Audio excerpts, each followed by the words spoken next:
I've known Dr. Husayn for, I mentioned it to my class last night because he was guest lecturing in my class at St. Mike's, at Regis St. Mike's. I've known Dr. Nebil Husayn for, I think, about 15 years, just about. So we've been on this journey in Islamic studies for some time. Dr. Nebil Husayn is an associate professor of religious studies at the University of Miami. His research broadly considers the development of Islamic theology, historiography, and debates on the Caliphate. Dr. Nebil Husayn obtained his Ph.D. in Near Eastern Studies from Princeton and his MA in Arabic and Islamic Studies from Harvard. Dr. Husayn is a recipient of a Fulbright Award and the University of Miami Fellowship in the Arts and Humanities. He's the author of Opposing the Imam, published in 2021, and Caliphate and Imamate, which you can see up there, in 2023. And his topic for tonight is on Between Reason and Revelation, Debates on Morality in Early Islamic Thought. So now the floor will be his. Professor Husayn will speak, and then it'll be open for Q&A.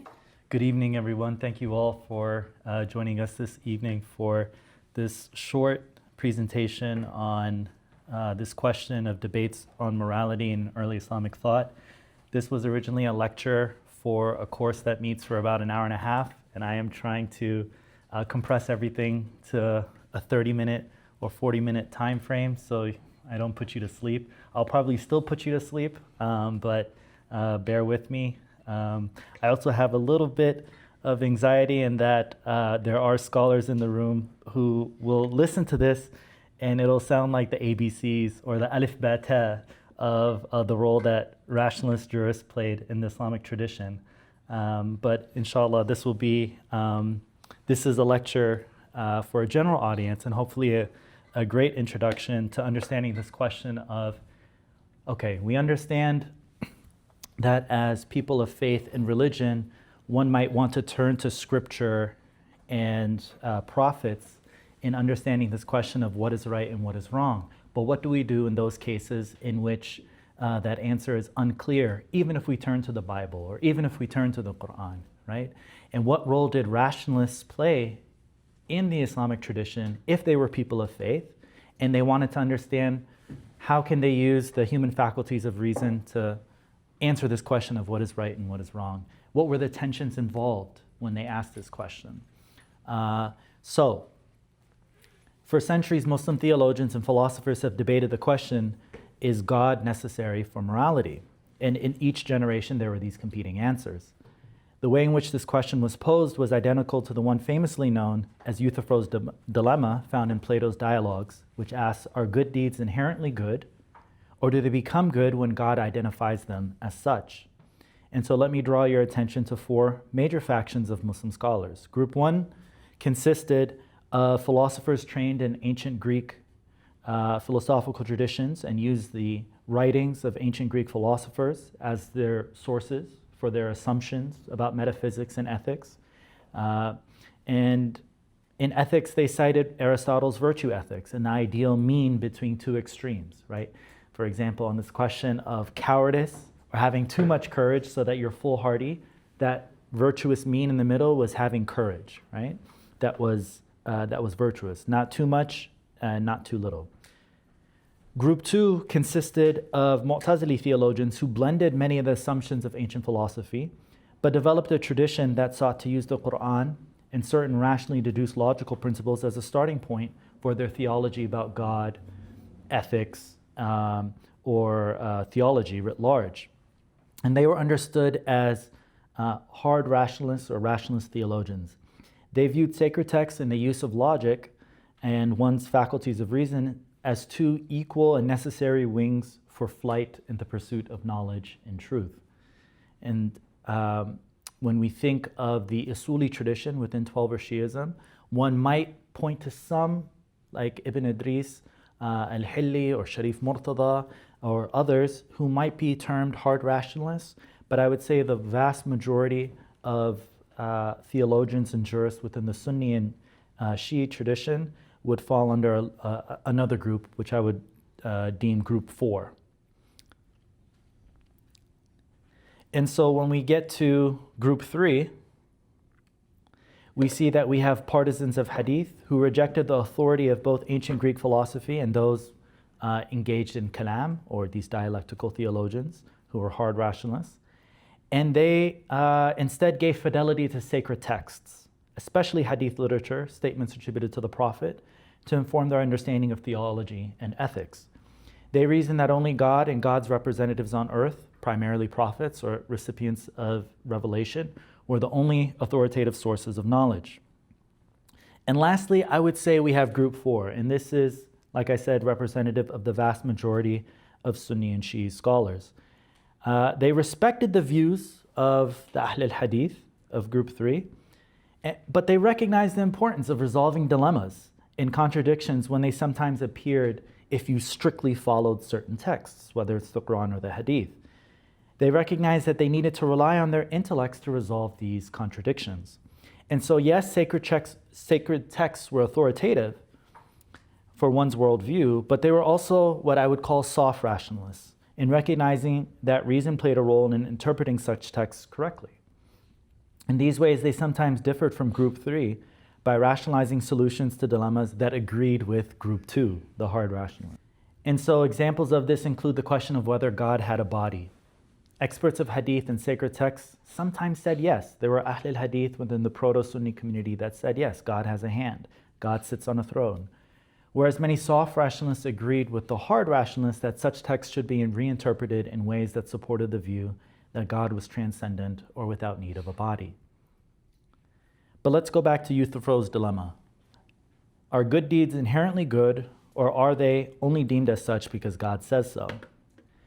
Muslim philosophers who identified themselves with the teachings of Aristotle and Plato and read these Greek philosophers in Arabic translation upheld the belief that there were deeds and behaviors that were inherently good and virtuous and those that were not. One of the earliest schools of Kalam, the Mu'tazila, also upheld the view that there were inherent goods and evils. In agreement with the philosophers, they believed that God endowed humans with reason so that they could determine and identify the good and the bad. The only exceptions were those that pertained to very particular religious laws related to worship, ritual, and dietary restrictions. Experts of hadith refused to say that our minds were capable of deducing good and evil independent of God. There's a verse of the Quran that says, perhaps you find a thing good when it is evil for you, and vice versa. Perhaps you find a thing that is evil, but it is good for you, right? They held that humans, including self-proclaimed rationalists, could delude themselves in relying on their intellects to reason good and evil. Rather, we only know what is good when God deems something to be good and informs us of it. Soft rationalists have generally deferred to the view of hadith specialists that God must inform us of good and evil, and nothing is really inherently either. They held that once sacred texts identified something as good, it was okay for humans to also rationalize it as good using their intellects. Whereas experts of hadith opposed that and viewed such rationalizations as misguided and unnecessary. Now, people sometimes ask, to what extent do these dispositions represent the different law schools or even sectarian affiliations within Sunnism and Shi'ism? And I'd say that question is less relevant when discussing their views on ethics, and it was much more so, could we describe their position as hard rationalists, soft rationalists, or anti-rationalists? And here I'm following the thesis of Anwar Ayman, who talks about Islamic natural law theories in his famous book. Those lines cross many different legal schools, and it's almost irrelevant to discuss the person's sectarian identity in these theoretical debates, because you could find jurists and theologians across the spectrum in a single denomination. So within Shi'ism, you had people who were Ahl al-Hadith leaning and anti-rationalists, and people in the middle who were soft rationalists, and you had hard rationalists. And same thing within Sunnism. So if we zoom back out and ask, how did Muslims view the question of whether humans were capable of determining good and evil independent of God and revelation? While hard rationalists like Abdul Jabbar, a Mu'tazili qadi and theologian, generally believed that humans could decipher good from evil, he recognized that it was a speculative process that sometimes posed ambiguities. He stated that only God has perfect knowledge. Humans, on the other hand, are fallible. Their determinations are neither certain nor unambiguous. He likened the human obligation to deciphering ethics to the speculative process involved in the obligation to face the Kaaba or face Mecca for prayer. In some cases, you're at the sacred mosque. You can see the Kaaba before you, right? And it's easy to fulfill the obligation when it physically stands right in front of you. But when it's out of sight, Muslims must face the direction, the Qibla, using uncertain proofs, using calculations and their best estimation. The famous 12th century soft rationalist Al-Ghazali believed that knowledge of the world around us also fell in one of three categories. And I'd say the vast majority of Sunni and Shi'i scholars would agree with this categorization of understanding knowledge around us. First, there are those matters that were known through pure reason and reproducible data and direct experience. And he mentions the examples of mathematics, astronomy, the sciences. Second, there are those things that we only know through sacred texts. And here we could turn to the rules of worship. And third, there are things that we know through the combined use of reason and scripture. And in this category, he puts questions of ethics, law, and legal theory. And so Muslims generally wish to abide by the Sharia, which could be understood broadly as divine ethics or God's law. And the idea here is that God deems certain things to be good and others evil. And so knowing divine ethics kept one in God's good favor. God explains his views on matters of ethics through revelation, such as scripture or the teachings of prophets who are in communication with God. But the most vexing part of being a religious person seeking to follow God's law or divine ethics is that you'll probably encounter cases where it seems revelation or scripture doesn't quite talk about your particular circumstances.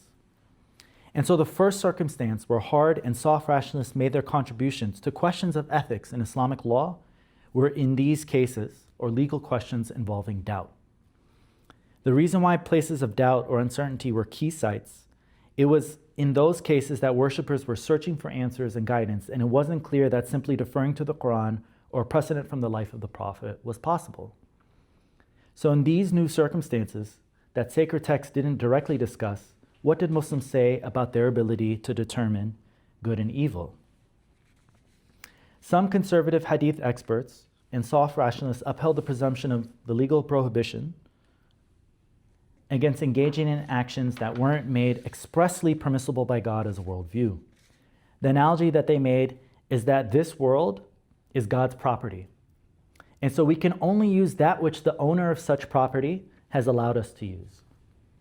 It's in such circumstances that these conservative jurists said that if the Prophet and his companions never used, for example, in the question of music, stringed instruments, such as guitars or violins, then one should consider their use unlawful. Since the Prophet allowed soldiers in his army, on the other hand, to beat drums, then the use of drums is lawful, right? Another example is that a few hundred years after the Prophet's death, when Muslims first discovered coffee,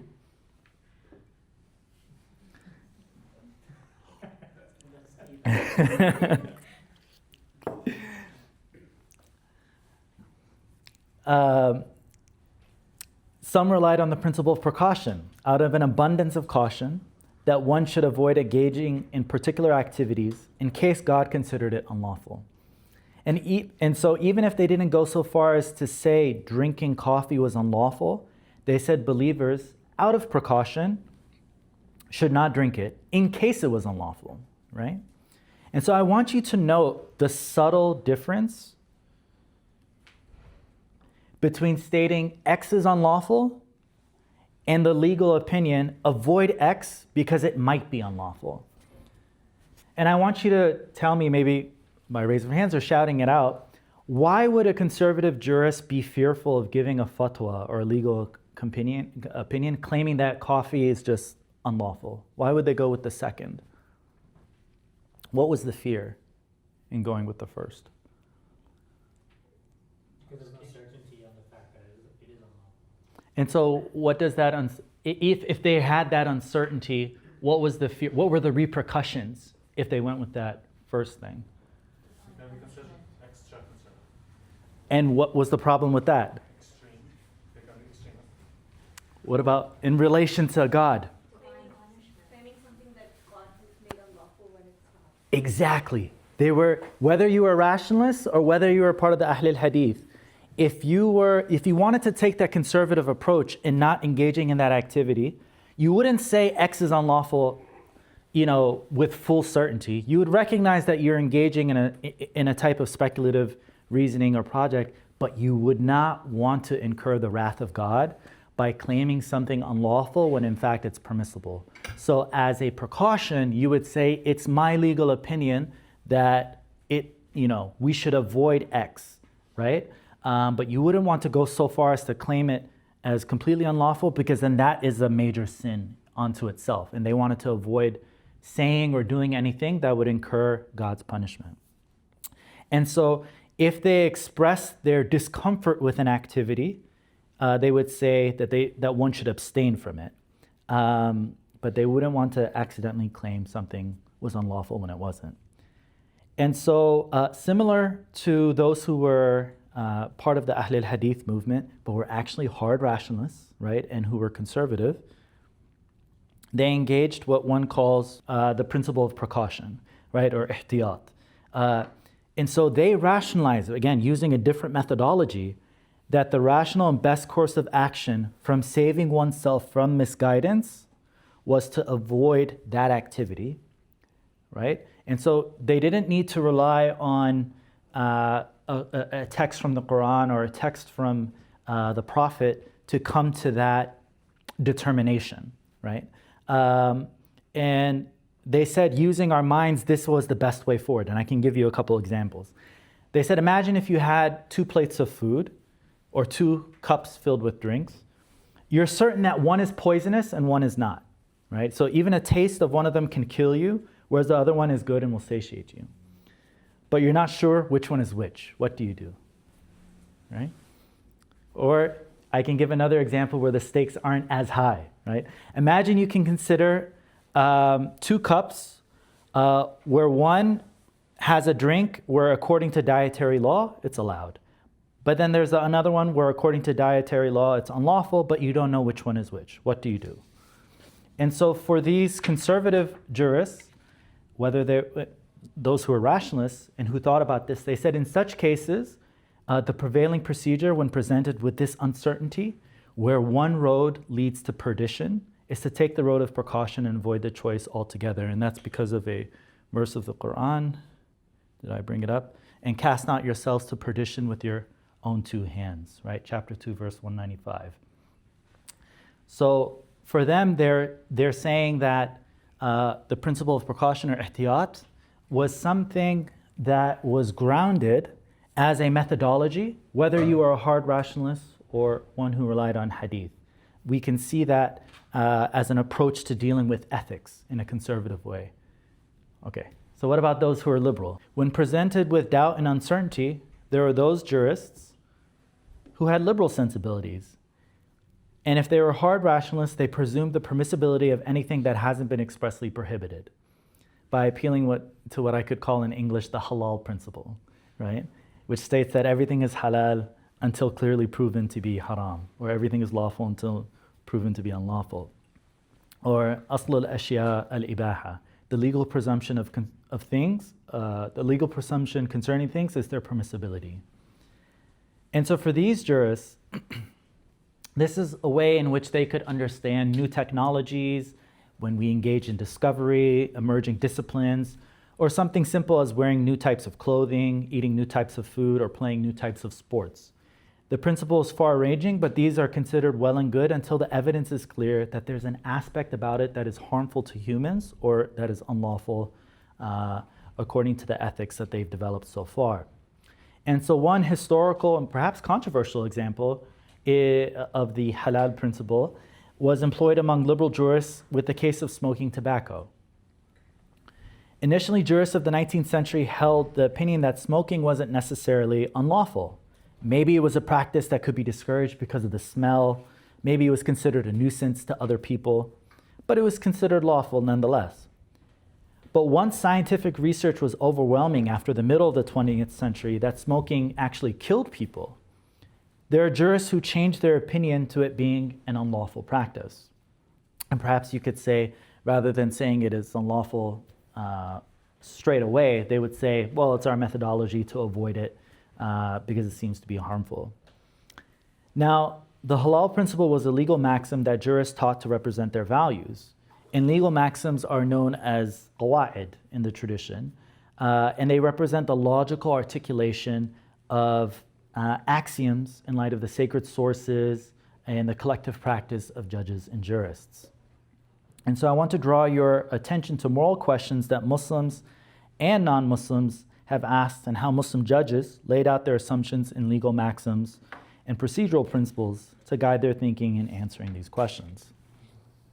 The first one's a timeless question. Can you steal a loaf of bread if refusing to do so will lead you or someone else to die from hunger? By a raise of hands, who would say no? Everyone's afraid they might be led to the road of perdition. Right? Careful, right? By a raise of hands, who would say yes? All right, so there's a little bit of a split, but maybe a little bit more to the yes. And so when people ask this question, when jurists said yes, that it is possible for someone to do that, the maxim that they used was necessity renders prohibited things permissible. Or, someone said it much more eloquently when he says, necessity knows no law, right? When you're in that state, when you're about to die, even the Quran puts that example of, haram to you are these things, including, let's say, the meat of swine, unless driven to it by necessity. You're at the point of death, right? And I've actually had students ask me that in my introduction to Islam class. They're like, oh, what if you're on a deserted island and there's nothing to eat but hogs? I'm just like, the Quran actually explicitly says that. I don't even have to appeal to rational justifications, but there were jurists who used those types of texts and those types of examples to explain ethics along these lines, why it was the case that the Quran is providing that reasoning, or that rukhsa, that allowance. And what are the rights of a farmer or a shop owner whose rights have been violated in those cases? That's the follow-up question, right? Because you have a dilemma here. If you're saying that the person won't be punished for stealing to save their life, well, you had another maxim that they thought about. Imagine these two individuals were brought to court. You have the thief and you have the shop owner, right? Well, there's also that principle, the necessity does not invalidate the right of another. And so what would be the judge's ruling in this case? What would he do for the shop owner? And what would he do for that person that stole that loaf of bread? Where's the justice here? Applying these two maxims, it seems that thief would not be punished in the way that thieves are usually punished if they steal and it's without need or it's without right. So perhaps that person could be forgiven for their sin. But as for the shop owner, it would be up to the state to provide compensation, right? His right shouldn't be invalidated. And if it was possible for that person who stole from him to also provide compensation, then perhaps they would provide it as well. But in these cases, the state could rectify what is lost by that sort of intervention and recognizing the right of that original owner. If someone does something unlawful and harmful to you, again, so let's go back to the original question of this presentation. How did Muslims understand ethics? And through this, I'm trying to give you a few examples. If someone does something unlawful and harmful to you, is it lawful to reciprocate that harm? Right? Some people would point to eye for an eye, tooth for a tooth. Right? But what is the teaching of the Prophet here? We have a statement explicitly attributed to the Prophet. It's a maxim, but it's explicitly attributed to him. Do no harm or reciprocate it. So in general, if someone does something unlawful to you, it's unlawful to engage in reciprocating that in the same way, right? And so you have this idea, let's say someone stabs you, right? And you want to take vengeance and stab them back, right? That initial crime that they committed was an unlawful thing. To seek vengeance in that way would not be in the way of the Prophet. That would be considered unethical, right? It wouldn't be self-defense at that point. You are engaging in a type of vengeance, right? That person should be held accountable in different ways, but that idea of taking violence, that vigilante violence, was something that was part of pre-Islamic norms. That's something that the Prophet tried to rehabilitate within the community that he came to. And so this idea of, yes, even if they harmed you, or they started it, right? I have children, and now you'll see that argument when they start fighting, oh, but he started it, right? And that's why he engaged in, well, you can you can tell them, well, the Prophet Muhammad has taught us, do no harm or reciprocate it, right? So even if they started it, there is a problem here, right? Yes, we should seek justice, right? But there are ways to seek justice without reciprocating unlawful types of violence. If you're accused of a crime or a debt, how are such claims treated? There is a famous principle within American legal systems, innocent until proven guilty. But this is also an ancient Islamic maxim. Freedom from liability is a starting presumption. If someone walked in here and said, that man owes me $1,000, right? If it's brought to a court of law, the starting assumption is that I don't owe that person $1,000, right? What does that mean? That person has to prove that I stole that money or that I took that money from him as a loan and I never repaid it, right? The starting assumption is freedom from liability. So I'm giving here methodologies that judges used to decide guilt or obligation, I guess, as a starting point, and that humans are usually assumed to be without guilt or without obligation until conclusive evidence is brought forward that they committed a crime or that they should be held accountable for something. Along these lines, we can point to other principles that were developed within Islamic law and ethics. For example, using a statement from the Prophet, in my community, individuals are relieved of what they do not know, translated into another sort of principle, this idea that humans should not be punished when they are ignorant, or God will not hold them accountable when they are ignorant of an act that they're doing that seems to be unlawful or sinful in the eyes of God. Right? What would be the opposite? That you accidentally do something and you're punished as a criminal, or you're considered sinful before God for their commission. And so between judges and jurists, they understood the importance of these cases before you. For example, does God punish the one who unknowingly breaks a day of fasting with a drink? Jurists generally understood that no, a person can continue with their fast, seek God for repentance, but God will not punish them for that mistake. Does God punish the one who unknowingly consumes something thinking that it's lawful? No, you turn to God. If it's clarified to you later on that it was unlawful, you turn to God in repentance, and all is well and good. Does God punish the jurist who issues an incorrect ruling that he believes to be true? Again, most jurists held the opinion that there are boundaries in which jurists can disagree with one another, as long as they're doing their due diligence and studying the texts and studying the sources and deriving their opinions in ways that were considered legitimate within the confines of that school. Differences of opinion were considered acceptable in the eyes of God. So all of these cases I've talked about so far, again, are used to deal with cases of doubt. You're experiencing doubt about something, there's some sort of ambiguity there. What about those cases where you have doubt, but then certainty that is partial or regarding a specific matter in the past, right? And so in these cases, again, we have principles that were laid out by the Prophet and even the Imams from the progeny of the Prophet, from the family of the Prophet, where they state that if you have certainty about certain acts or a set of facts in the past, and then some doubt arises, in those cases, certainty is not dispelled by doubt. Al-yaqeen la yazulu bishak. Meaning what you know to be true remains true as an assumption until you're certain that it's no longer true. And so you have three cases before you. You completed ritual ablutions or the wudu, but it's unclear to you whether you've done anything to end this state of purity. Or case two, you know that you completed 3 cycles of the ritual prayer, but it's unclear whether you've completed a 4th one and you're still in prayer. Or case 3, you know that Zayd was the owner of the house next door yesterday, but you don't know if he's still the owner today, right? And so you have a certain set of facts that you're certain about, but then doubt arises afterwards. And so in all three cases, basically the judgment is the same. In case one, you're still considered ritually pure.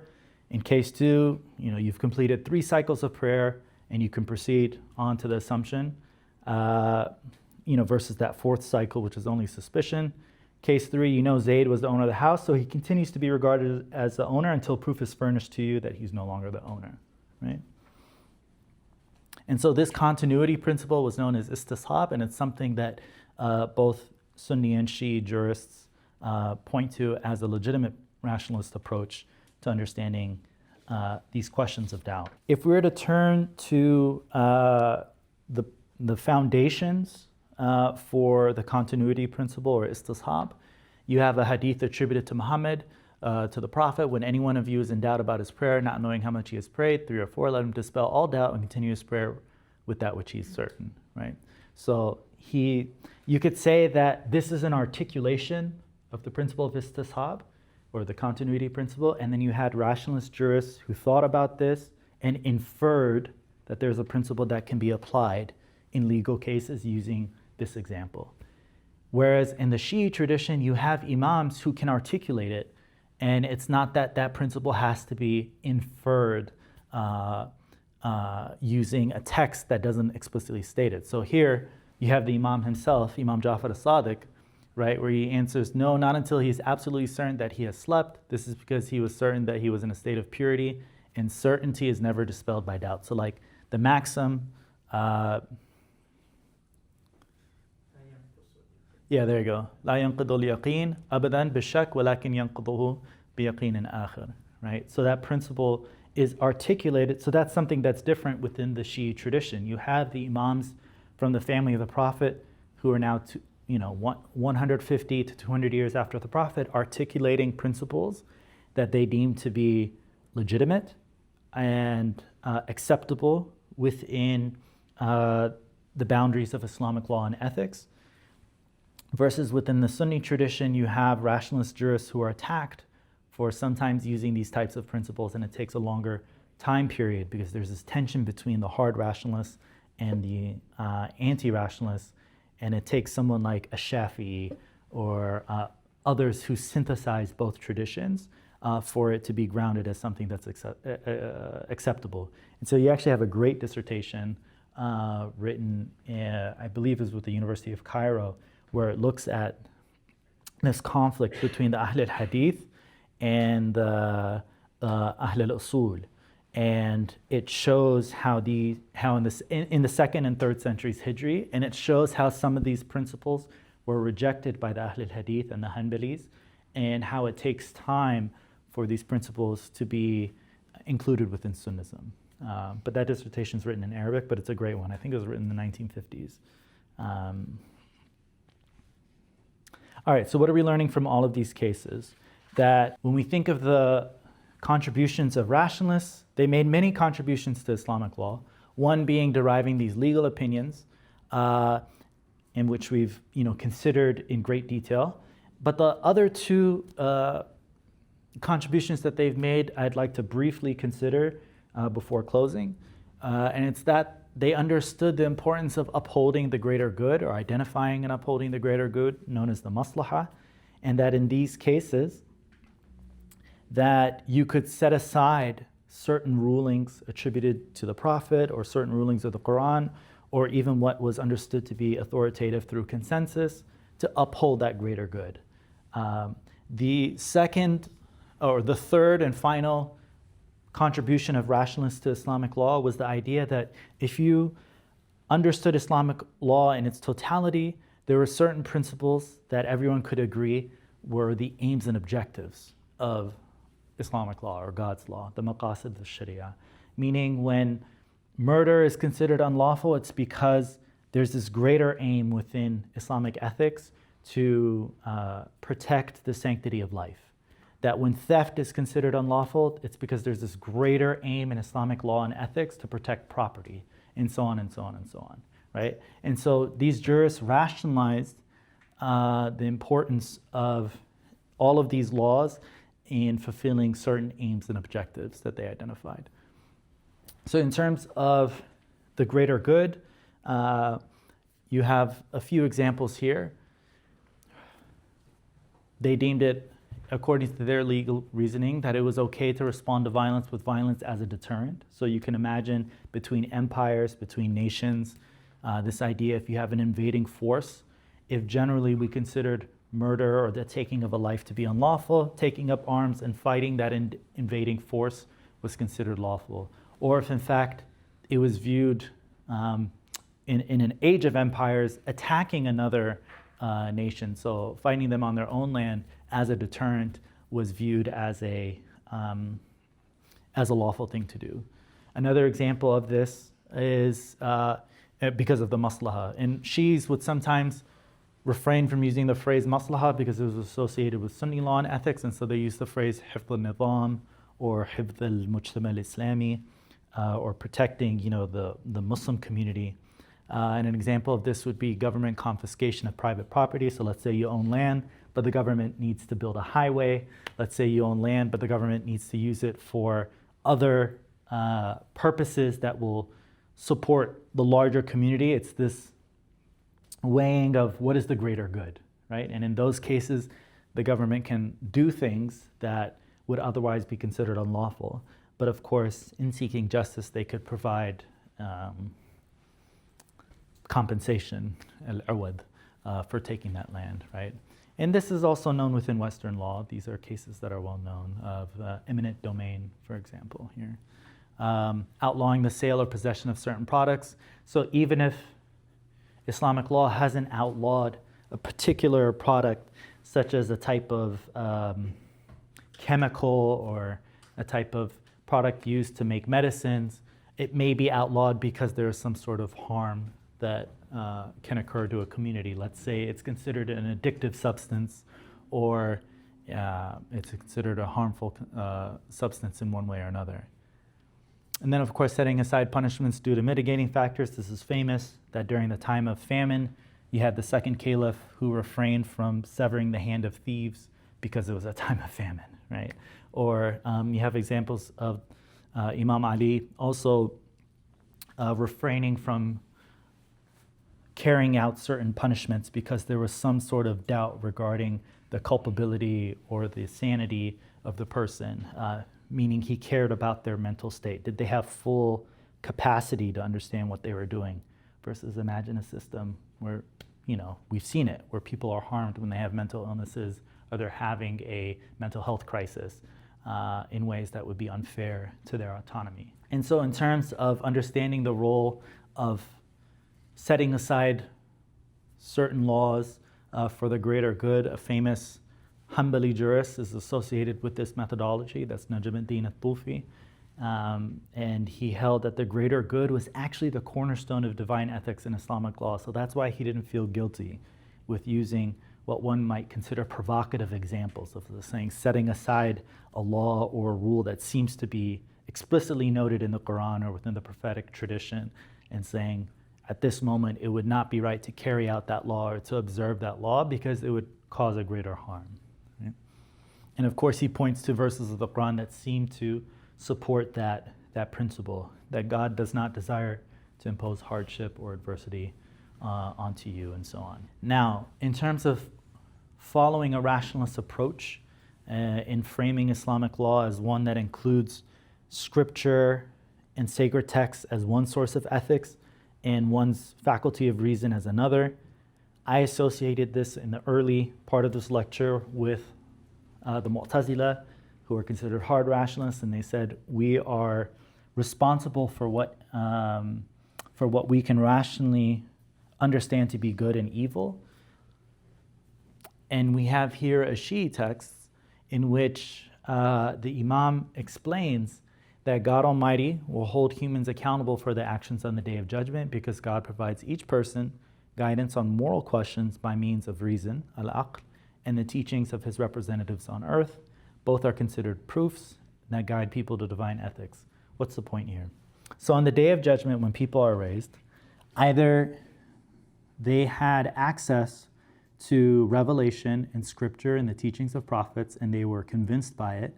And so they'll be held accountable for their ability to abide by those teachings. But let's say you lived on an island. Let's say you were in a nation that had no access to these things, or you were exposed to them in ways that were not enough to persuade you, right? In ways that were incomplete.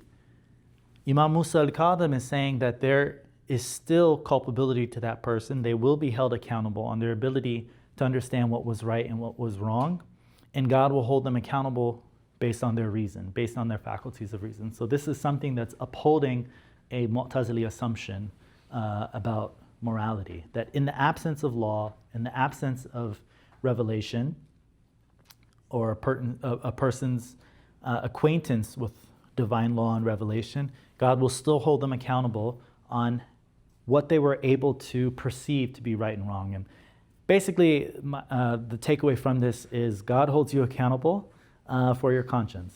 Right? If your conscience tells you that seems wrong, but you still go ahead and do it, you'll be held accountable for that, right? Whether or not it's related to religion. And I think that's an important principle that people should consider.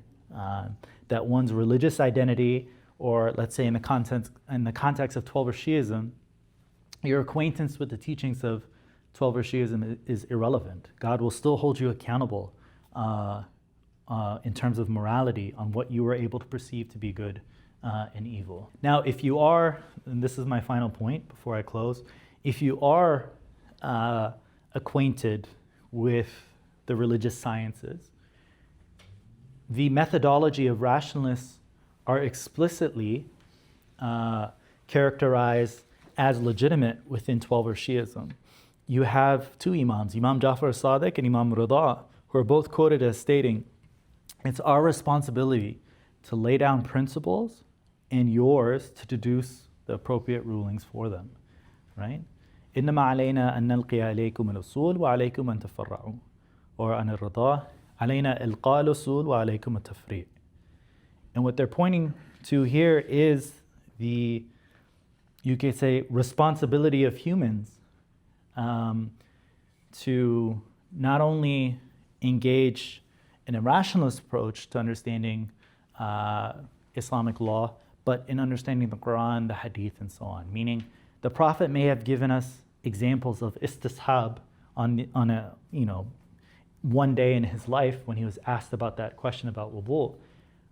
But from there, we have a responsibility to derive the appropriate rulings. And if 150 to 200 years later, Imam Jafar as-Sadiq again explains that same concept of istishab, and he's more explicit about how it's referring to this idea that, la yazul al-yaqeen bishak, that certainty is not dispelled by doubt, we have a responsibility to apply that correctly. He's saying that we have a responsibility to use our intellects to do that. That final, I should say, contribution of rationalists was the maqasid al-sharia, or defining the objectives of God's law. And as I mentioned, they collapsed all of Islamic law and inferred that it supported 6 values: the protection and sanctity of life, family, property, intellect, religion, and the dignity of a person. For them, they understood all divine commandments as setting up these inalienable rights and protections that God had guaranteed for humans. And so for them, when they looked at these crimes that are mentioned in the Quran, they saw them as violations of these values. And I think that's a very important, you could say, contribution of rationalists to Islamic tradition compared to, as I mentioned, the anti-rationalists at the beginning. Thank you very much.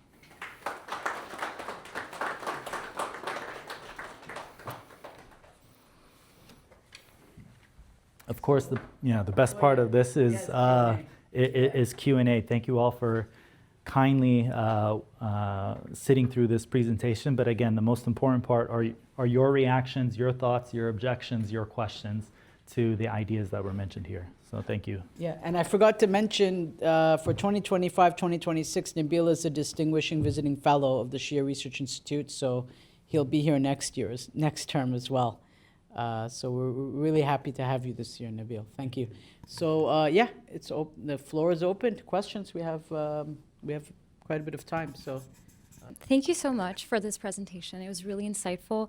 My question with regards to rationality is that is there any space in Islamic legal theory about the possibility that certain divine commands are intentionally counter-rational or essentially going beyond or against human moral intuition? And if so, how do we reconcile that with the idea that Islam is deen-e fitrat, which is grounded in like rational morality? Thank you. That's an excellent question, and I would love others to respond to it as well. In the very beginning, I briefly mentioned in passing that the concept of violence, of engaging in military conflict, is one of those examples. Intuitively, the Quran states, you might think that this is a thing that is bad for you, but it's a good thing. That if people come together and defend, let's say, a community from being massacred, or from a church or a synagogue or a mosque from being destroyed. Again, these are explicit verses of the Quran that point to this.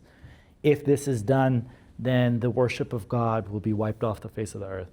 And so when it describes that responsibility of engaging in military combat where people are killed, where you might be killed, it says you might think of it as a bad thing, but it is a thing that's good for you.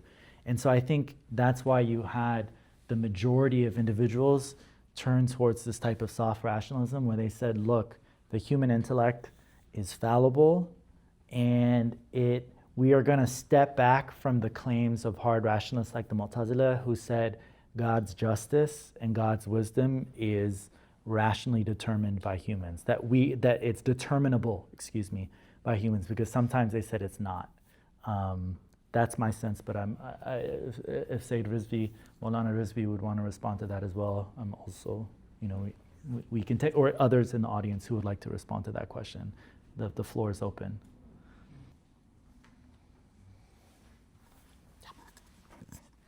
Hi, Professor. My name is Bilal. I'm a neuroscience student at U of T.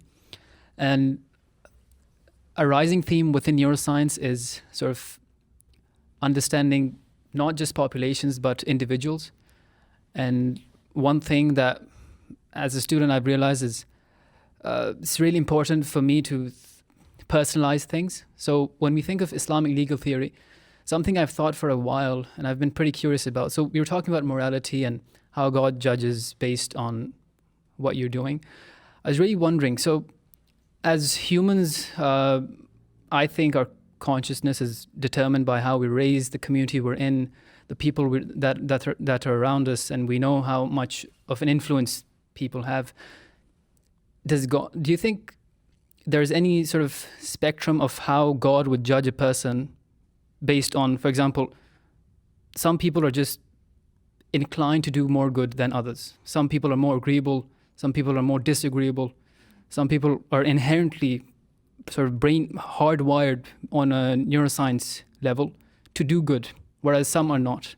You think when God is to judge people, for people who it was easier for to do good, will they be getting lesser good deeds than for people who were, for example, raised in not the best household, and for them doing good, it does not come that easily? Are they judged differently?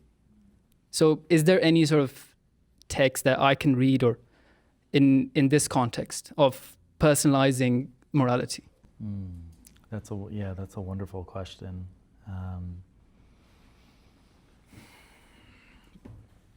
I think in terms of holding people accountable for their particular circumstances, that's something that theologians talked about and debated, especially on the question of salvation. They said, okay, so it's clear to us, if you've never even heard the word Islam before, that you are a person that's considered unreached by the message, and so in those cases, God should judge you based on your own circumstances, regardless of your relationship to religion. But then there are those who said, well, you could be a Christian living right next to the Caliph in Baghdad and still only hear that the Prophet was the worst person who ever lived in history, that Islam is the worst religion that ever existed, and so on and so on and so on. And so how does God judge you there?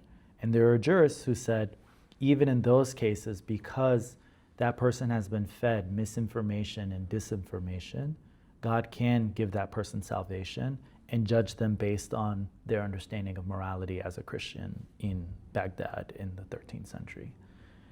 And so from there you have these hypotheticals that they continue discussing. It goes on and on and on. So if I were searching for questions related to ethics, I'm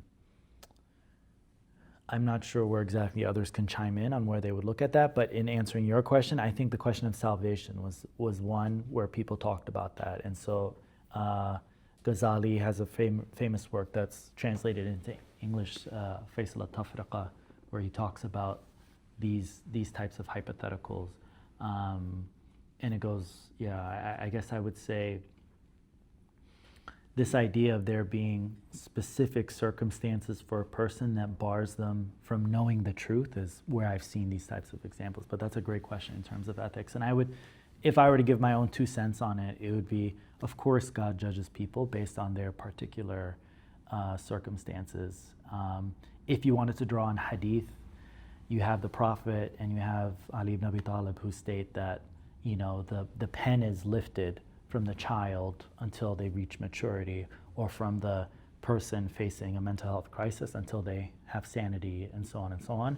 And from there, people have talked about how, the mental capacity of a person is going to be different from person to person. And so what is written down as a bad deed for a person is going to be different based on those circumstances. And I've seen, you're talking about neuroscience, but I've seen like genetic studies that says more, when you look at the genetics of people who are in prison, there are more abnormalities in terms of violent offenders, in terms of their chromosomes and so on. And so that, again, raises the question of their capacity to understand the extent to what they're doing when they engage in these acts. And I think God will, as stated in these different hypotheticals, God will judge people based on their particular circumstances. And the minutia, if you believe in God, is going to be something that God understands. Yeah. Mm.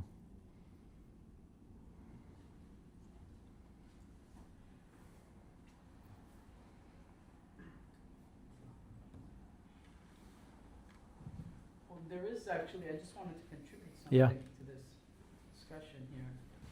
There is a riwayah, I believe it's in Usul al-Kafi. I think it's in the Usul, not in the Furu', if I'm correct, where there's a discussion of from Imam Rida alayhi salam about the mustad'af, right? About the person that is downtrodden, right? وَلَيْسَ أُولَٰئِكَ مِمَّنْ عَطَبَ اللَّهِ. They're not among the people that God would blame. And then there's this whole discussion, right, about who are these people that are not held to account like other people. So from that group of people, obviously, are people who are diminished, have, for example, some kind of mental challenge. And then there's other examples that the Imams give. So I think, going off of what you have said, I think it's clear that early Muslims, and particularly the Imams of Ahlul Bayt, were engaging with these issues. These issues were matters of conversation. Well, what about this person? This person was brought up this way, never had this, or grew up with with a certain particular, let's say, social or mental disability. So, I think the interesting thing is that this was an area of rich discussion in the opening first centuries of Islam, and it wasn't necessarily a clear-cut kind of, he's going to hell, she's going to heaven. Always, right? There were gray areas, and those that can be found in the various riwayat and narrations of Ahlul Bayt,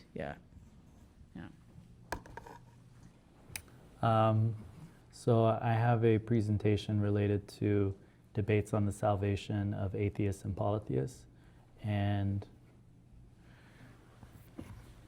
one principle that goes back to what you're talking about is taklif ma la yutaq, right? Like the idea that God doesn't impose a duty on a person that cannot be borne. And the particular example is that will God punish people who were never able to go to Hajj because they didn't have the physical capacity to do it, or they didn't have the financial capacity to do it, or so on. And all the jurists were clear. They said, no, God wouldn't do that, to someone. It's based on their taklif, their obligation is based on what they're particularly able to do. And so there's a verse of the Quran that points to that. God charges us all only with what is within its capacity. Yeah.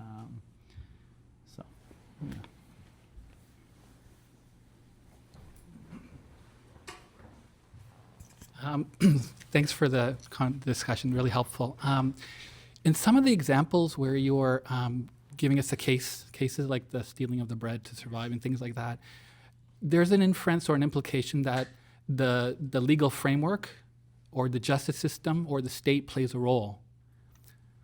But we know that the legal system and the government or the state is not also always, there's a relative morality there as well. How does the answer change to some of those cases if you subtract the legal system or you subtract the state? Part A is my question. And part B is, did any of these groups rely on the legal system or the legal framework in coming up to their conclusions or a state? Again, because states and legal systems are not 100% moral, or they have relative morality as well. Okay. So the first question is, in the absence of a state, what would be the appropriate response to, let's say, like the loaf of bread example? I think there are multiple theories. I've read in terms of severing the hand of the thief, for example, that there's a theory that one can only impose that type of punishment once the state is able to ensure that it can give all that its citizens needs or all that its subjects needs. So as long as you don't have a state that can provide the needs of its subjects or citizens, meaning you don't have a just imam, you don't have a just khalifa in place that can uphold justice and give them what they need through zakat and so on, then you can't impose these types of punishments. Right? I've seen that theory before.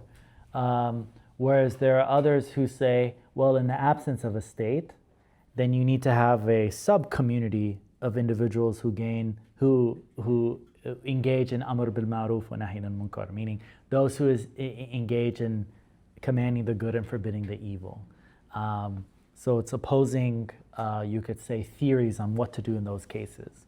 You have a sub-community with an imam where they all agree that they're going to do this, or an emir, or someone who's, dare I say, a faqih who has these responsibilities. Okay, and then your second question is, are there cases in which it seems that the community is saying a state is essential in fulfilling these laws, or that you need the presence of a state in engaging in any of these actions? And I think the most famous example is the idea of military violence, a jihad or a militia or so on.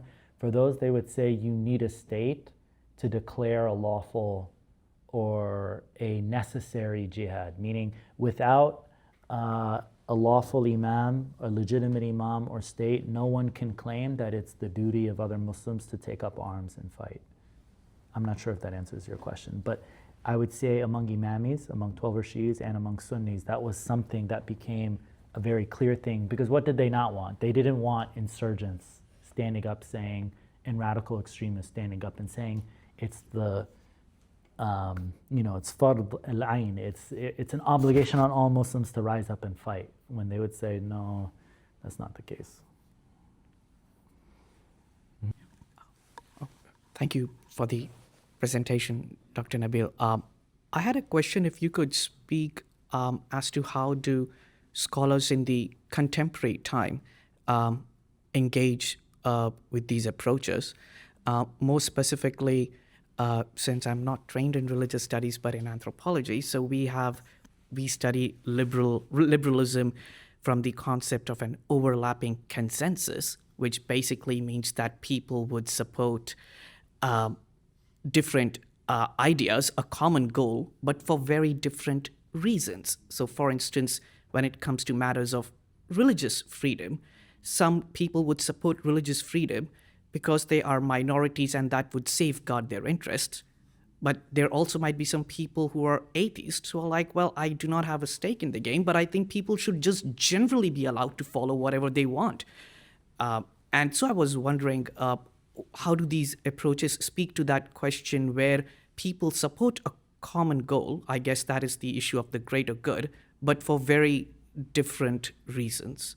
In the context of a nation state, or in the context of like theoretical? Well, I was wondering in the case of the theoretical approaches you have highlighted, because I guess, I mean, I don't know if what I was trying to refer, it's not exactly the same as the means justifying the ends, but more in the sense that can you support something for the greater good, but for very different reasons? Thank you. Thank you. I have no idea.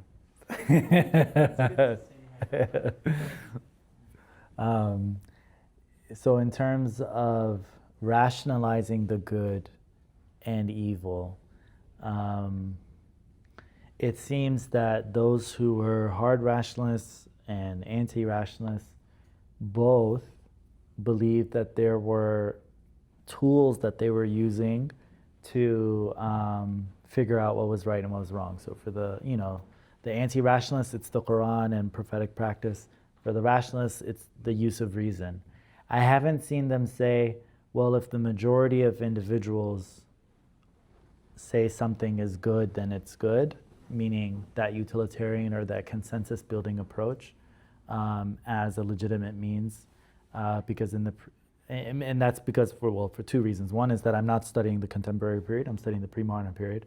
And in the pre-modern period, they seem to be deeply skeptical of democratic consensus or democratic methodologies.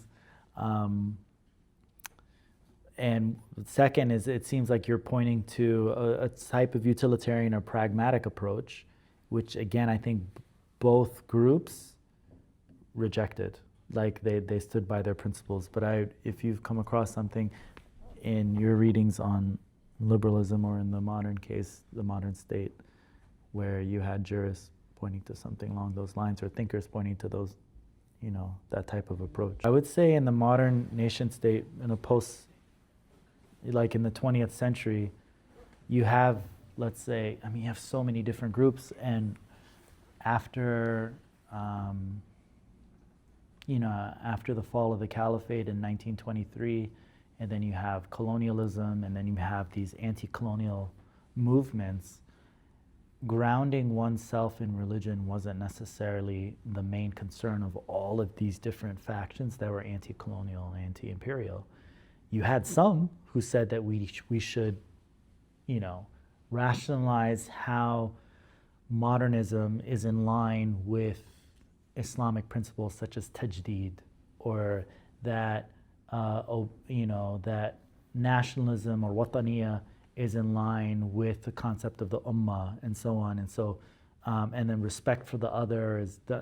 So you had modernists who were doing those things, but when they engaged in this coalition building of other Muslims or other members or citizens of these nation states, you had people who began to adopt the values that you talked about, because they recognized, coalition building and humanism, or fighting, for what is right against a foreign power as a necessary objective that required being compassionate and bringing in all these, as much support as you can. So when I think of what you're thinking of, I can think of like people we might call mufakkirun. It's like, these people who are thinkers and writers, and they're talking, they portrayed Islam as a Marxist or as a socialist power that was against the bourgeoisie, and a force for revolution. And then they would argue things like that, things that would agreed with the sensibilities of I think 20th century liberal values. And Professor Nebil, I'm Thank you once again for your talk. Between the four groups, I had a question with respect to the causation of punishment. Did they differ in the terms of, for example, if you were to cut off the hand of one who stole, however, he was a provider for his family, and his hands were the means of providing for his family, and if you were to go ahead with that punishment, he can no longer provide. So did any of the four groups differ on, alleviating that punishment or replacing it with something else? And what were their opinions on that matter? Have you seen that example before? If someone's a breadwinner for their family, that one would defer the punishment? I have seen. Can I ask?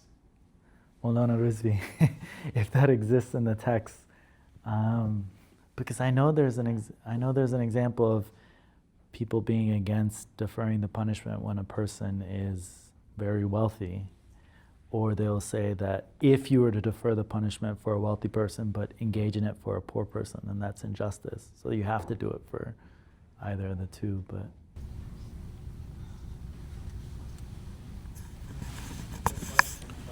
question about getting the Yeah, like that's just an example that if the punishment alters the viability and survivability of a household, then does that defer that punishment because it interferes for its survival? And if it does, what is the reasoning of such a I haven't seen any similar example, at least from the fuqaha that I studied, whether Shia or Sunni. But I probably would be able to link that to the verse that we have from Surah Al-Ma'idah, the 5th chapter, verse number 45, where Almighty God begins by talking about this law of retaliation which is there in the Torah, an eye for an eye, a life for a, And so initially in Islam, that is a principle which is accepted as a principle of justice. But at the end of that verse, this is where the Islamic perspective comes in. What Allah subhanahu wa ta'ala says that if you forgive or forego your right of retaliation, it will be considered like, forgiveness for your own sins. And so in case of, let's say, somebody has done something to you and you want to retaliate, the principle of justice would say, okay. But now in the Islamic, addition to that principle of justice would be the element of mercy. If you can compromise with him maybe on a monetary reward rather than physical retaliation, that would be better, according to that verse. And so even probably a Muslim ruler or a qadi would be allowed to use that principle to say, okay, the shopkeeper who has lost the property, he can, compromise with this thief, monetary compensation, for example, rather than, implementing the physical punishment there. yeah, I also think of the example of drafting for a militia, that if a soldier is to leave that household and he's the breadwinner for the family and he dies and they're all left as orphans, he might have been able to go to the state or the leader and say, look, if I leave my family, this will happen. Can I be, can you relieve me of this responsibility to go to war? And, I would think in those cases, that would also be an example where the financial circumstances you mentioned would keep them from being forced to fulfill an obligation that leads to the possible loss of life. But thank you, Maulana Rizvi. That actually there is an example in the Prophet's life of that sense. Thank you very much. So you've presented the four groups to the question, are good deeds inherently good, or do they become good when God identifies them as such? So what is the actual answer? What is the concern? What is the answer, the conclusion to that particular question? What does the Ahlul Bayt in the Quran tell us about that question? So at the end, I try to point to verses of the Quran and then also statements from the Imams regarding our responsibility towards understanding morality. And I would say the vast majority of Imami or 12 or Shi'i jurists would fall under that category of soft rationalists. And so they would say that, probably agreeing with Ghazali, there are some matters that we can know through pure reason, and then there are other matters that are only understood through sacred texts, and then there are some matters where it's the combined use of reason and scripture. It's a hybrid approach. So for some things it's one, for some things it's two, for some things it's three. There isn't just one answer, you know. So when you take an atheist, for example, they will look at Islam as it is today to be inherently immoral when it comes to, for example, the understanding of human rights or modern understanding of human rights. So, for example, LGBTQ issues, for instance, right? Apostasy, and so on and so forth. So how does one argue with an atheist or with in a secular society and trying to present Islam to be that solution when they inherently view Islam to be immoral? I mean, I would say even within a society that doesn't have religion, so within atheist circles, there are going to be debates on morality. Even if you're just using public reasoning or reason, it's like if you go to a court of law. If you go to a court of law and you're discussing these issues, you're going to have people on both sides of the argument, and they're engaged in a public reasoning that says you can only appeal to secular proofs or evidence. So these ethical questions are continuously debated as generations pass. And when I think of morality, I think of the fact that every generation has gaps, you know, blind spots in understanding what is oppression and what is harmful to humans, and that when it comes to the Prophet, people will ask that question, and the founding fathers of the United States and so on, they'll ask these questions. They're like, well, doesn't it seem that they have blind spots and so on, you know, what about slavery, what about this, that, and the other? And I think it's helpful to step back and ask, historically speaking, if you're claiming Islam is immoral or the Prophet was immoral in all these ways, you have standards of morality in 7th century Arabia. You have standards of morality in 17th century United States, and you have standards of morality now in the 21st century.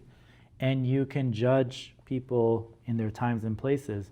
Were they considered moral for their times? Were they considered harsh and immoral in their times, or were they considered progressive for their times? And I think the Prophet, when we understand him in the context of 7th century Arabia, was extremely progressive and moral and righteous for that times. And generally prophets seem to be that way when we study the way scripture portrays them, that you have society doing these things and they're the ones standing for justice in these different ways.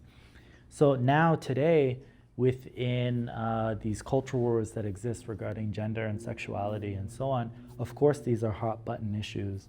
But I would say even within, whether it's within religious communities where you have progressives and conservatives and traditionalists in the middle, but also within secular societies. You know, the most, you know, hot button issue recently in the United States, at least as far as I can tell, and you know, there are classes in which we discuss gender and sexuality, was this issue of, actually I'm not going to get into it now, but there are multiple issues and people are fighting over this. In fact, the left fights amongst itself on whether or not you're truly an ally unless you agree with, you know, the most radical approaches on the left. And then, you know, there are people on the center and there are people on the right. But I think in every generation we're going to be forced to consider and reconsider our ethics. And that's just the nature of the human experience. Assalamu alaikum. Thank you for your wonderful presentation. So I just wrote down my question, so I'm just going to read it. So in Surah Kahf, the story of Khidr alayhi salam involves him taking the life of a young boy, asserting that his actions were guided by God's wisdom. This raises important questions regarding the concept of predestination in Islam. How does this narrative reconcile the ideas of predestination with Islamic moral principles and the framework of divine revelation?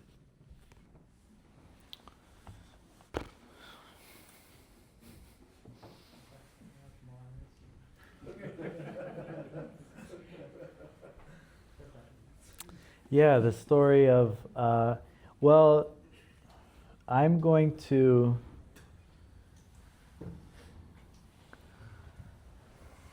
ask the question, does this story have to be understood literally? Because when I've looked at some people who've interpreted this story, they've used it as an allegorical interpretation of God taking the life of children when they're young versus allowing them to grow as adults. And it's not necessarily the morality of killing a child, that, can a human kill a child if they know that that child, the famous question in our generation, can you kill Hitler? Can you go back in time and kill Hitler when he's a baby, right?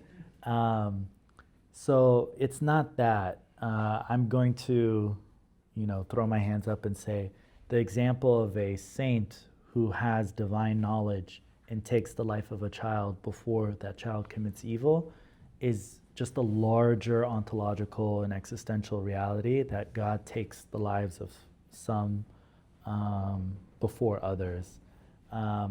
But that Moses in that story, when he says you can't kill children, actually represents the ethics of prophets and the ethics of laws, which is you don't kill children, even if you know they're going to do evil.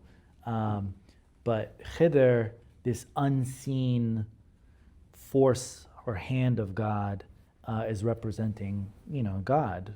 He's representing the unseen. And according to ethics, judges are not allowed to act, generally humans are not allowed to react on unseen knowledge, meaning, let's say somehow you have been given foresight where you see dreams that come into reality and so on and so on, or you have divine revelation, that just because the unseen has been made visible to you, you're not allowed to act on that. People are only judged based on their actions. At least that's how I've understood it, but others are welcome to jump in on that. I think the question of predestination and so on would be irrelevant here. I mean, God's knowledge is irrelevant to this particular example. But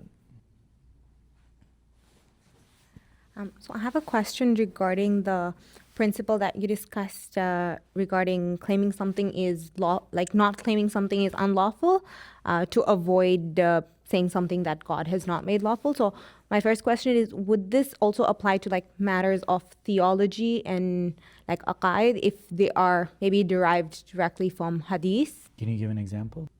For example, maybe for example, claiming reward for something, saying that there is reward for doing action X that is strictly derived from hadith. Would that same principle apply here? Because that's still making a claim that God will give you a reward.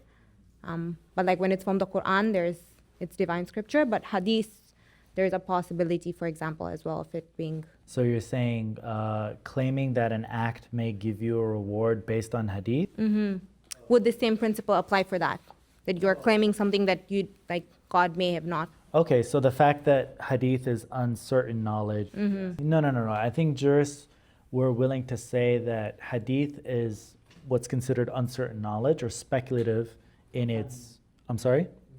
Yeah, it's dhanni. It's considered speculative in terms of epistemology, but it would be against your self-interests.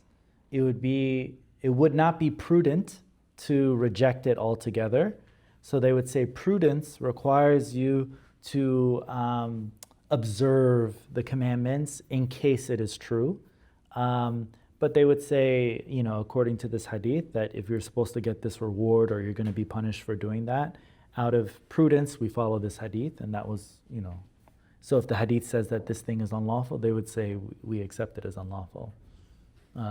They would just still, maybe you could say as an asterisk, might say if they have some doubts, they could say Allahu Alam, God knows, but they accept that, that hadith. Mm-hmm.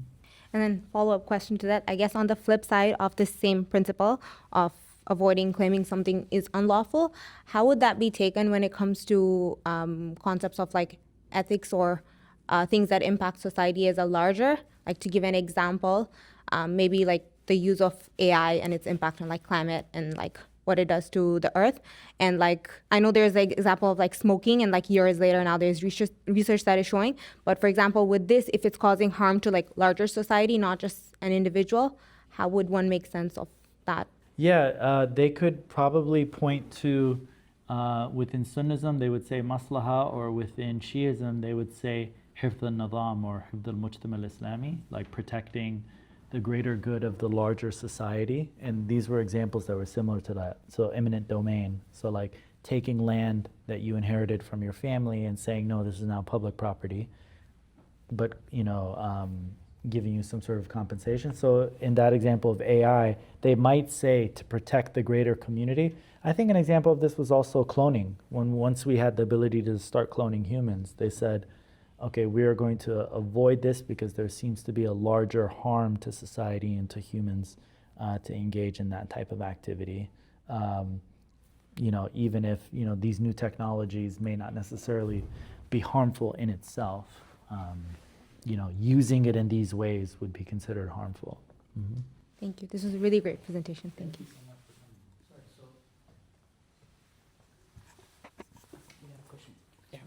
It's a follow-up to that one, though. Was just the answer? So therefore, if you mentioned it would be considered to be unlawful, right? Yes, it would be unlawful. So let's say with a different scenario, the jurist says it's unlawful, but then after, let's say, 10, 15 years, they change their mind and it becomes lawful, right? So during the time where it was unlawful and yet someone did practice it, would they still be sinning at that point when they were practicing, when it was deemed unlawful by the jurist? So, I mean, when you say they're deemed sinning, you mean in the eyes of God? Yes. Yeah, so in terms of like divine ethics or divine laws, there was an understanding among jurists that the Sharia represents what is existentially good and what is existentially evil in the eyes of God, but we as humans have a fallible ability to determine or approximate what is good and evil in the eyes of God. So if we, in our fallible, capacity to do so, said something that was unlawful when it's truly okay in the eyes of God, then we have made an error and there's no sin on those individuals who are engaging in that act. But I guess maybe a larger, and hopefully that answers your question, but I guess maybe a larger question is, are there cases in which something is deemed unlawful but lawful in some circumstances? And what happens when someone engages it at a time in which it's unlawful, and so on. And I think, again, taking the life of an individual is an example of that. There are those who said, taking the life of an individual is egregious, is an awful thing to do in the eyes of God, but in some cases it's good, right? So let's say you're defending a community, you're stopping a murder or something. And then there are others who said, no, God is very clear in the Quran.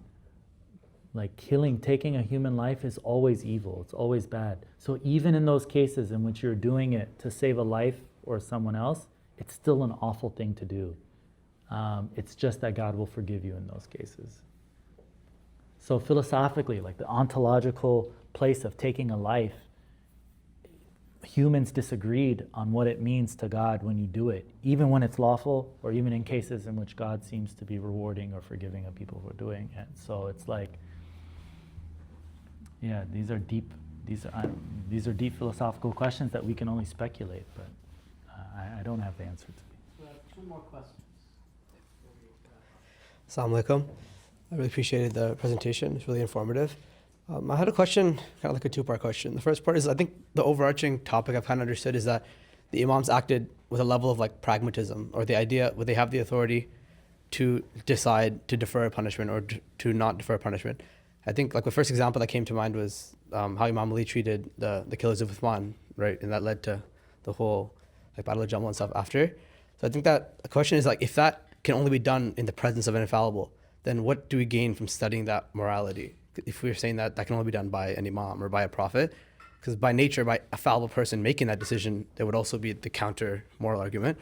And the second part was also the two hadiths you mentioned at the end, was about how the imams mentioned that they have the general principles and it's up to the general followers of Shias to apply that or to individually apply that.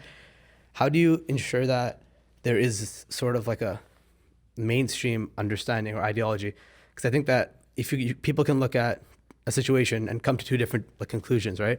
Even if you look at like a modern day problem that's happening, just like in Lebanon or something, you can take the example of Imam Husayn and say it's like your obligation to stand up, but then you can have a counter argument to that, say that, for example, you would play the part of Imam Zain al-Abidin where there is an oppressor and you choose not to uprise, right? So how do you kind of like put that into the ethical framework to make sure that you're still ethically consistent while maintaining and respecting both of the sides? Yeah, I mean, these are fantastic questions. So the idea that there are times in which only the imam can provide us the authority to do something, right?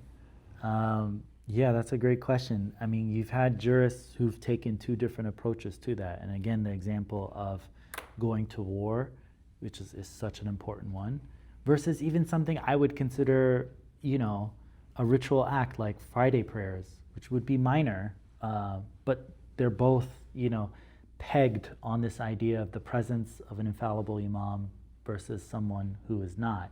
And what do you do in those cases? So in both of those cases, whether it's jihad or the Friday prayers, 12 Shi'a jurists have disagreed on that. There are those who said the presence of someone, I guess you could say, with perfect reason or an ability to know the truth and speak the truth, in those cases you can engage in that type of military conflict, which is considered necessary, or you engage in the Friday prayers. And then when in their absence, it's best to refrain from those things.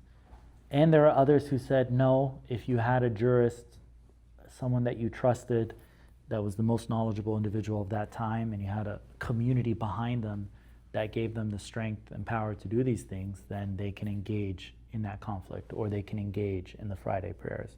So I think it's two different approaches that people have taken. And I can't state that one is right and the other is wrong. I think it's reflective of the human condition that we disagree on these things. But in your study though, in like the post-modern period, what's been the prevalent opinion? Is it literally just a two-party thing, or has there been? I would say across 12 Shi'a history, it's been more of the quietist approach, but I may be wrong, that there are those who said in the absence of the imam that these obligations can't be considered the same as they were during the time of the Prophet, where it was 100% clear that you have to engage in that type of violence or conflict or whatever. Sorry, let me restate. But there are times in which necessity provides people to engage in self-defense, like the means to engage in self-defense. I'm not talking about that. Maybe I should clarify that there are jurists and theologians who said, if Islam is under existential threat, Baylatul Islam is under threat, you don't need. Let's say it's Islam is put to protect the shrines, right? Yeah, you don't need a higher power to tell you that you need to protect, your own life, or to protect the Kaaba, or to protect these holy places. Okay. The second example that you gave is the application of the usul. How do you know which one is right if there is the discretion of using these things? And actually, that even goes back to your first question.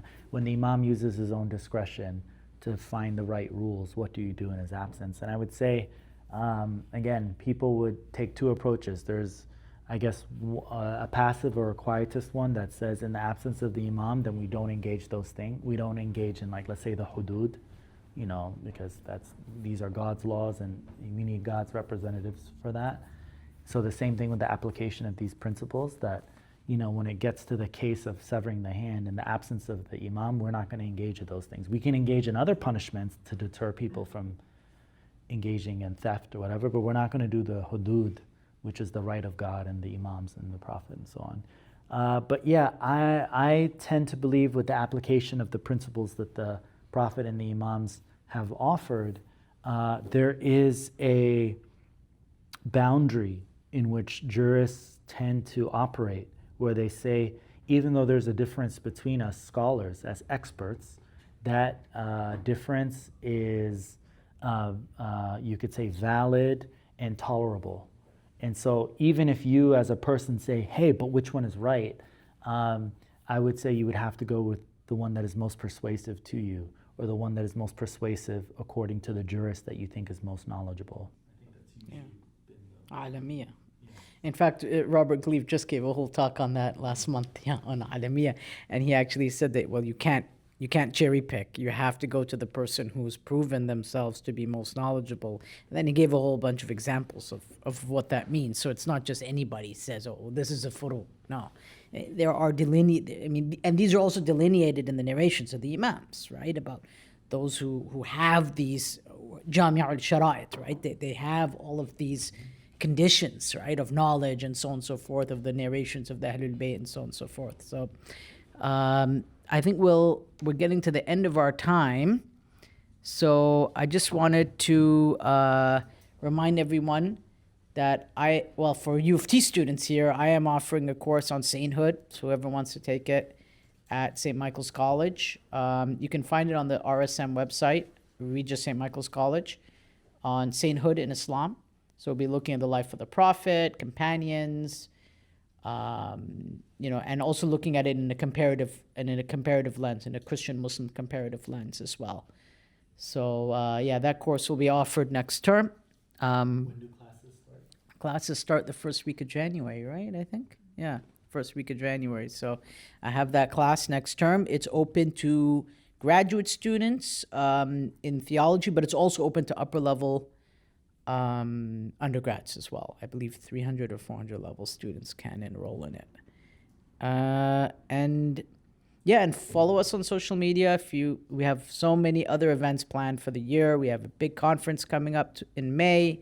We have Professor Nebil coming back as well, and we have other events as well running throughout the year. I mean, we're a lot of stuff. Just go to our website, social media, Shia Research, and you'll see all the stuff that's going on. And I want to thank again Professor Husayn for joining us today, and for this wonderful conversation, and for this wonderful audience with wonderful questions, insightful, thought-provoking questions. So Allah yubarak fikum, Doctor. Thank you. Thank you, and thank you all for being here. Even though we're closing this session, I'm open to taking more of your questions and being in conversation with everyone that came here. Thank you for being patient, and if you went to sleep for a little bit, that's all right. But thank you for most of you for staying awake, or all of you staying awake. I also have a few copies of Caliphate and Imamate, if you're interested. In this work, my co-author and I consider the question, what makes a legitimate caliph or imam, and we go across all of the major theological schools in the pre-modern period. So we look at what Imamis say, what Zaydis say, what Ismailis say, what Ash'aris say, what Mu'tazilis say, and what Ibadis state on this issue. So please let me know if you'd like a copy. And we have a podcast with them about the book if you're interested too. So thanks again.